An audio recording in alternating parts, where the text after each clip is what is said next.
Assalamualaikum warahmatullahi wabarakatuh. Sebelum kisah ini dimulai, mari kita semua bersama-sama mengucapkan sholawat kepada baginda Rasulullah Shallallahu Alaihi Wasallam. Jangan lupa tekan tombol subscribe untuk terus mendukung channel Langkah Kisah. Pernahkah kalian melihat seorang ibu tua yang hanya ingin berdagang dengan tenang, tapi justru diintimidasi oleh sekelompok orang berseragam ormas? Pernahkah kalian bayangkan jika seorang ibu penjual gorengan diperas dan dihina, tanpa mereka tahu siapa sebenarnya anak dari ibu itu? Dan inilah kisah lengkapnya. Pagi baru saja menyapa ketika Bu Rini mulai menyusun dagangannya di pinggir jalan, di dekat halte kecil yang biasa dipenuhi anak sekolah dan buruh pabrik. Udara masih segar, dan aroma gorengan mulai menarik perhatian beberapa pelanggan langganan. Senyumnya yang tulus dan sapanya yang lembut menjadikan lapak kecil itu tempat yang selalu ramai. Namun pagi itu berbeda.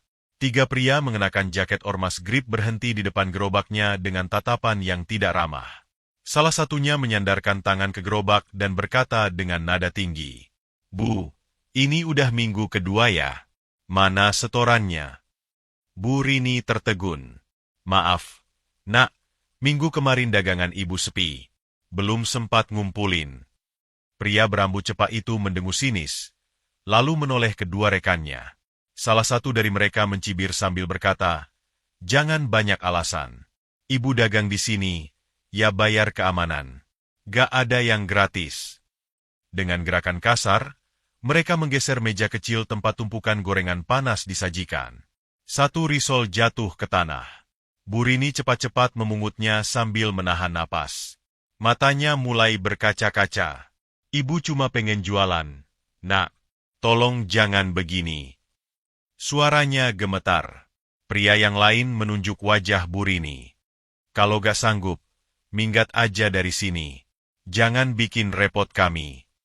Seorang pelanggan yang baru saja turun dari ojek, memperhatikan kejadian itu dari seberang jalan. Ia mengenal Bu Rini sebagai wanita baik, dan diam-diam merekam kejadian tersebut dengan ponselnya. Setelah puas menakut-nakuti, ketiga pria itu pergi sambil tertawa kasar. Bu Rini terduduk, menatap gorengan yang berserakan, tangannya gemetar. Ia mengusap air matanya dengan ujung kerudung. Malam harinya, di rumah sederhana yang hanya berlampu temaram, Bu Rini duduk di depan ponsel yang telah lama ia simpan. Ia ragu untuk menelepon, tapi akhirnya jempolnya bergerak menyentuh nama kontak itu. Telepon pun tersambung. "Assalamualaikum, Nak, maaf ibu ganggu. Ibu cuma pengen cerita. Ibu diganggu orang. Nak, ibu takut." Suara di seberang langsung berubah tegas.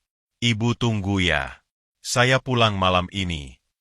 Suara itu adalah suara Bima, anak semata wayang Bu Rini, yang selama ini jarang pulang karena bertugas menjaga tanah air. Yang mereka tak tahu, Bima bukan sekadar anak biasa. Dia adalah prajurit Kopassus. Malam itu hujan turun rintik-rintik membasahi genting rumah Bu Rini. Di balik temaram lampu minyak, ia duduk di ruang tamu kecil sambil memeluk selimut lusuh. Tangannya tak berhenti gemetar meski suara anaknya tadi memberinya secercah ketenangan. Di luar sana, ketiga pria berjaket ormas grip itu belum puas. Mereka kembali berkeliling, menakut-nakuti pedagang kecil lain.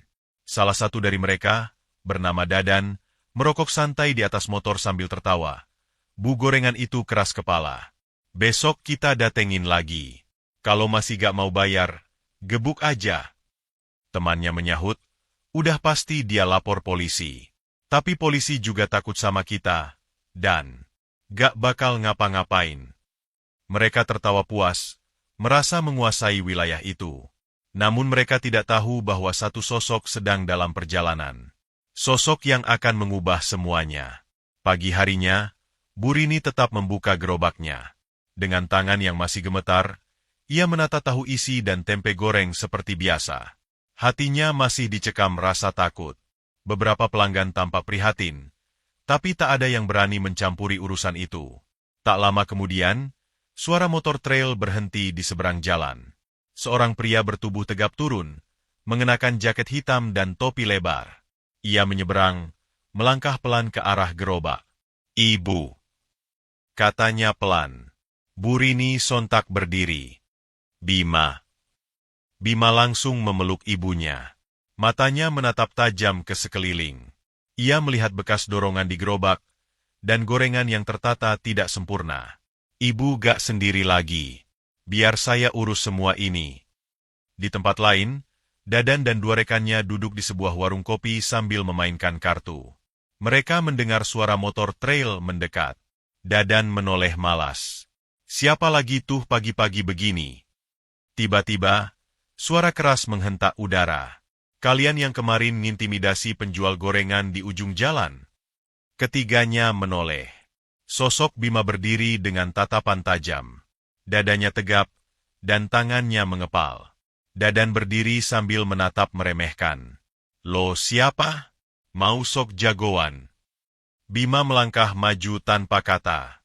Sekali pukulan keras menghantam dada Dadan, membuat pria itu terjengkang dan terbanting ke meja. Dua lainnya mencoba menyerang, namun Bima bergerak cepat, menendang satu hingga tersungkur, lalu mengunci tangan satunya dan membantingnya ke tanah. Keributan itu menarik perhatian warga sekitar. Beberapa dari mereka merekam kejadian tersebut, sementara pemilik warung menjerit panik. Bima berdiri di tengah ketiga pria yang kini tergeletak, mengerang kesakitan. Aku prajurit Kopassus. Kalian berani menyentuh ibuku. Kalian sudah lewat batas. Tak lama kemudian, suara sirine mobil polisi meraung. Petugas datang, dan langsung memborgol ketiga pria yang babak belur itu. Salah satu polisi berbisik pada rekannya, "Itu Bima, anggota pasukan khusus. Gak main-main kalau dia turun tangan." Di kantor polisi sektor timur kota, ketiga pria berjaket ormas grip duduk di bangku besi dengan tangan diborgol. Wajah mereka lebam, baju kusut, dan kepala tertunduk. Tak lagi ada kesombongan di wajah mereka. Sementara itu, Bima berdiri di hadapan Kapolsek dengan sikap tenang. "Saya tidak bermaksud membuat keributan, Pak. Tapi mereka sudah berulang kali memeras pedagang kecil, termasuk ibu saya." Kapolsek mengangguk. "Kami sudah lama mengincar mereka, tapi tak ada cukup bukti. Video dari warga dan pernyataan Ibu Rini akan sangat membantu." Di luar kantor polisi, Bu Rini duduk di bangku taman dengan napas lega. Beberapa warga mendekat untuk memberi dukungan. "Ibu sabar banget ya. Kalau saya jadi ibu, udah dari dulu pindah tempat dagang," kata seorang ibu muda sambil menyerahkan teh hangat. Bu Rini tersenyum tipis. "Saya cuma mau hidup tenang, Dik. Jualan buat makan sehari-hari. Tapi mereka datang seenaknya." Tak lama, Bima keluar dari kantor polisi dan menghampiri ibunya. "Ibu sekarang aman. Mereka gak akan ganggu lagi," ucapnya pelan. Bu Rini memegang tangan anaknya erat. "Kamu tahu, Nak, Ibu gak pernah bangga karena kamu tentara. Ibu bangga karena kamu tetap jadi anak yang gak pernah lupa sama ibu." Bima menatap wajah ibunya yang mulai keriput. "Saya kuat karena ibu. Saya belajar bertahan dari cara ibu bertahan hidup." Sementara itu, di dalam sel tahanan, Dadan mengerang pelan. "Gila, dia Kopassus ya?" Temannya menjawab dengan suara serak. "Iya, dan kita nyentuh ibunya." Dadan menunduk. "Kita salah besar." Penyidik masuk membawa berkas dan menatap tajam. "Kalian gak cuma kena pasal pemerasan. Ada unsur kekerasan dan pengancaman. Siap-siap jalani proses hukum." Malam pun turun. Di rumah kecil di ujung gang, Bu Rini menyiapkan makan malam sederhana. Di meja ada sepiring tempe goreng dan sambal terasi. Bima duduk bersila di lantai, menikmati kebersamaan yang jarang mereka dapatkan. "Ibu masih mau jualan gorengan?" tanya Bima. Bu Rini tersenyum. "Selama Allah kasih napas, ibu tetap jualan. Tapi sekarang, ibu gak takut lagi." Bima tertawa kecil. "Kalau ada yang coba ganggu, tinggal bilang, Kopassus standby." Mereka tertawa bersama, dalam sunyi yang penuh rasa syukur. Pagi menyapa dengan langit cerah. Di ujung gang sempit, gerobak gorengan Bu Rini kembali berdiri kokoh seperti biasa. Aroma tempe goreng yang baru diangkat dari penggorengan menguar, menarik perhatian para pekerja yang hendak berangkat. Namun pagi itu terasa berbeda. Wajah Bu Rini lebih teduh, lebih tenang, dan senyumnya tak lagi canggung. Beberapa pelanggan lama datang dengan raut lega. Ibu Rini, saya lihat beritanya semalam. Viral loh. Anak ibu keren banget. Seru Pak Sarman sambil menyodorkan uang ribuan. Bu Rini hanya tertawa kecil. Iya, Pak. Saya juga gak nyangka. Tapi saya cuma ingin jualan dengan tenang. Tak lama, dua petugas Satpol PP menghampiri, bukan dengan nada mengusir, tapi memberikan penghormatan. Ibu Rini, kami atas nama kelurahan minta maaf atas ketidaknyamanan kemarin. Kami sudah rapatkan, ormas-ormas liar akan dibersihkan dari wilayah ini. Dan ini surat resmi izin berdagang. Ibu sekarang legal. Bu Rini nyaris menangis saat menerima surat itu. Bukan karena bahagia semata, tapi karena selama ini yang ia harapkan hanyalah dihargai sebagai warga kecil yang juga punya hak. Di sisi lain, Bima sedang duduk di ruang tamu rumah seorang tokoh masyarakat setempat, Pak RW Salim. Wajahnya serius, dan di hadapannya duduk beberapa pemuda kampung yang selama ini resah dengan keberadaan ormas liar. Saya gak bisa selalu ada di sini, kata Bima mantap. Tapi kalian harus bisa jaga wilayah sendiri. Jangan takut. Negara ada buat rakyat kecil juga. Seorang pemuda bertanya ragu. Tapi kami bukan tentara, Bang. Gimana bisa lawan preman? Bima menatapnya lekat-lekat. Kalian gak perlu jadi tentara.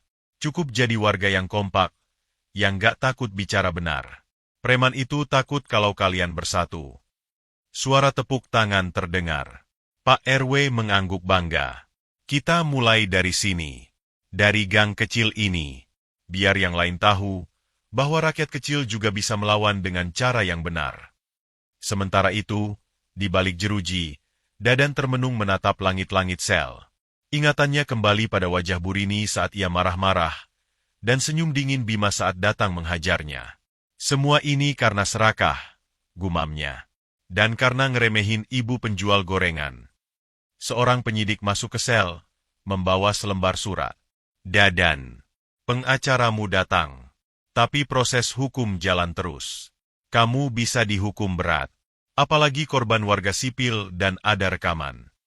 Dadan mengangguk lemas. Tidak ada lagi yang bisa dibantah. Ia tahu, semua sudah terlambat. Hari itu langit tampak lebih bersih. Di satu sisi kota, sebuah acara kecil digelar di halaman kantor kelurahan. Spanduk sederhana terpampang di atas panggung kayu. Warga kuat tanpa premanisme. Bu Rini berdiri di antara para pedagang kecil yang diundang secara khusus. Di depannya, Bima mengenakan batik sederhana, bukan seragam Kopassus, tapi wibawanya tetap terpancar. Pak Lurah membuka acara dengan suara mantap. Kita semua tahu insiden beberapa hari lalu. Seorang ibu penjual gorengan, nyaris jadi korban pemerasan. Tapi berkat keberanian keluarga dan warga yang peduli, kita bisa menunjukkan bahwa jalanan bukan milik preman. Tepuk tangan menggema. Kamera media lokal mulai merekam. Ketika giliran Bima berbicara, suasana menjadi hening. Nama ibu saya sempat diinjak-injak oleh orang-orang yang merasa kuat karena keroyokan. Tapi yang mereka tidak tahu, ibu saya sudah lebih dulu membesarkan saya dalam kerasnya hidup. Saya hanya membalas apa yang dulu beliau ajarkan. Jangan pernah biarkan kebaikan diinjak oleh ketakutan. Matanya menyapu kerumunan. Saya anggota Kopassus. Tapi hari itu saya datang bukan sebagai tentara. Saya datang sebagai anak. Anak dari seorang ibu penjual gorengan yang ingin hidup tenang. Sorak dan tepuk tangan menggema lebih keras. Bu Rini tak kuasa menahan air mata. Beberapa warga ikut menunduk haru. Sementara itu di dalam penjara, Dadan duduk termenung saat melihat siaran berita dari televisi kecil di sudut ruangan. Anggota Kopassus Bima Herlambang menjadi simbol perlawanan warga terhadap premanisme. Aksinya membela sang ibu memicu gerakan sosial di beberapa daerah. Dadan menunduk. Suaranya lirih. Kita kalah bukan karena dia tentara, tapi karena dia bela ibunya. Temannya hanya diam. Tak ada yang bisa dikatakan. Mereka telah mempermainkan harga diri seorang ibu yang selama ini hanya ingin berjualan damai. Malam harinya, Bu Rini dan Bima duduk di teras rumah, memandang bintang. Ibu bangga. Nak, bukan karena kamu bikin mereka kapok, tapi karena kamu gak pernah malu punya ibu seperti ibu. Bima menoleh, tersenyum. Dan saya bangga, karena ibu tetap jadi ibu, meski harus hadapi dunia sendirian. Bintang-bintang di langit tak banyak bicara malam itu. Tapi dalam diamnya, mereka menjadi saksi bahwa cinta seorang anak kepada ibunya lebih tajam dari apapun. Seminggu setelah kejadian, suasana di kampung Burini berubah total. Tak ada lagi wajah-wajah asing berjaket ormas yang mondar-mandir menagih setoran. Pedagang kaki lima kembali membuka lapak dengan lega, tanpa rasa cemas atau was-was akan digusur atau diintimidasi. Burini kini tak hanya dikenal sebagai penjual gorengan, tapi sebagai simbol keteguhan. Banyak warga mampir bukan cuma untuk membeli, tapi untuk sekadar menyapa atau meminta semangat. Ibu, ajarin saya bikin bala-bala yang renyah dong, buat jualan juga. Ucap seorang ibu muda yang datang sambil menggendong anak. Burini tersenyum ramah. Boleh, ayo ikut ke dapur habis ini. Di sisi lain, Bima sedang mengurus proses pembinaan kepada sekelompok pemuda. Ia menggandeng aparat kelurahan dan beberapa tokoh masyarakat untuk membentuk kelompok keamanan lingkungan. Premanisme tumbuh karena kita biarkan. Karena kita pikir itu urusan orang lain, ucapnya di depan para peserta. Seorang pemuda menyela, "Bang, kalau ada ormas lain yang coba masuk lagi, kita harus apa?" Bima menatap tegas. "Kalian jangan takut. Dokumentasikan, lapor, dan tetap tenang. Kalau kita rapi dan solid, mereka gak bisa bergerak. Ingat, preman cuma berani kalau kita pecah." Di akhir pertemuan, para pemuda satu persatu menyalami Bima. "Bang, kalau bukan karena abang, kampung ini gak akan sadar." Bima tersenyum. "Saya cuma mulai dari satu hal, bela ibu sendiri." Sementara itu, berita tentang penangkapan ormas pemeras menyebar hingga keluar daerah. Beberapa organisasi sosial mulai turun ke jalan, membela para pedagang kecil, mengadvokasi hak mereka untuk berjualan tanpa pungli. Jejak perjuangan Bima dan Burini mulai menginspirasi. Di layar televisi, muncul dokumenter berjudul Ibu, Gorengan, dan Tangan yang Membela.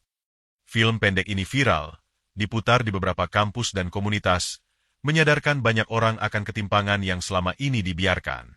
Di malam sunyi, Burini berdiri di depan rumah, menatap jalan kosong yang dulu terasa mengerikan.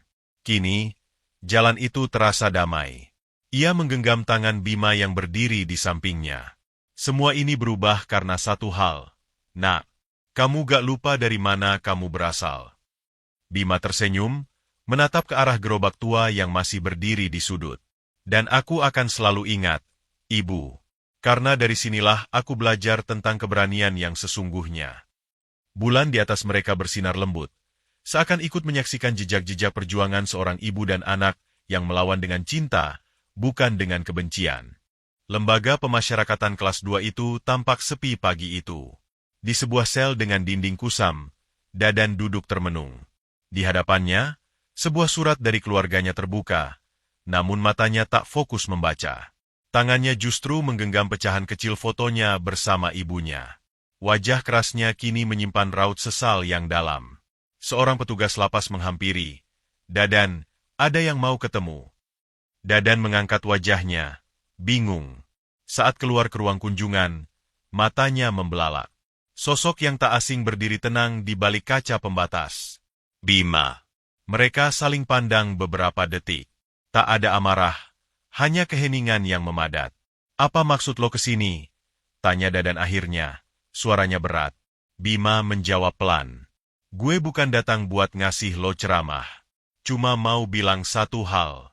Lo bisa milih tetap jadi preman, atau keluar dari sini sebagai manusia baru." Dadan terdiam. Tatapannya kosong. "Gue pernah salah juga. Tapi lo salah karena ngerendahin ibu gue. Dan sekarang lo tahu, hidup ini gak akan ngasih tempat buat yang cuma tahu nyakitin orang kecil." Bima bangkit dari kursinya. Sebelum pergi, dia berkata, "Kalau lo mau berubah, banyak yang bisa bantu. Tapi kalau lo tetap keras kepala, penjara ini bakal jadi rumah lo selamanya." Tak ada jawaban. Tapi mata Dadan memerah. Beberapa bulan berlalu. Kampung tempat Burini tinggal semakin ramai. Sekarang ada tenda-tenda pedagang baru berdiri di sekitar lapaknya. Bu Rini tersenyum melihat anak-anak muda yang dulu sering duduk menganggur, kini sibuk bantu orang tuanya berjualan. Di seberang jalan, mural bergambar seorang ibu dengan gerobak gorengan dan anak berseragam loreng menghiasi tembok kosong. Di bawahnya tertulis, "Tak ada yang lebih kuat dari cinta seorang ibu dan anak." Bima menatap mural itu, berdiri di samping ibunya. "Bagus ya, Bu." Bu Rini mengangguk, tersenyum. "Tapi ibu lebih suka kamu bantu goreng tahu isi daripada lihat gambar begituan." Mereka tertawa bersama. Hari itu ditutup dengan senyum, bukan hanya dari mereka, tapi dari seluruh kampung yang dulu nyaris dikuasai ketakutan. Semua berawal dari satu keberanian kecil, seorang ibu yang tidak menyerah, dan seorang anak yang tidak membiarkan ibunya dilukai. Di dunia yang keras ini, cerita seperti itu mungkin langka. Tapi selama masih ada yang berani membela yang lemah, harapan akan selalu menemukan jalannya.